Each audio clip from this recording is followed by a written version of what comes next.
લોકો પૈસાનો બહુ દેખાડો કરવા માંડે છે આજકાલ. હા, એ પૈસાની હરીફાઈ છે, પૈસાનો દેખાડો છે, પૈસાની મર્યાદાવાળી વાત છે. એટલે હું તો લક્ષ્મીને છે ને પૂજન કરું. લક્ષ્મી છે ને ખરેખર સંજયભાઈ, લક્ષ્મી દેખાડવાની ચીજ નથી. લક્ષ્મી એક તાકાત છે, એક દેવી છે, એક શક્તિ છે. એને પૂજવા લાયક છે, એનો ઉપયોગ કરવા લાયક છે.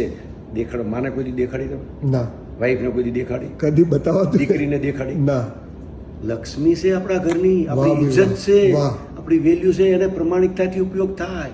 લક્ષ્મી જતી રહેશે ઘરમાંથી, લક્ષ્મી જતી રહેશે ઘર છોડીને. મારી પાસે ઘણા દાખલા છે, માય જતી રહે, દીકરી જતી રહે. લક્ષ્મીનો પ્રમાણિકતાથી ઉપયોગ. લક્ષ્મી આવી છે, બતાવાય. આપણો પૈસો નથી, લક્ષ્મી છે. પૈસો હોય તો વાપરો. ક્યાં વાત. લક્ષ્મી કોને કહેવાય? જે ઈમાનદારીથી આવી હોય.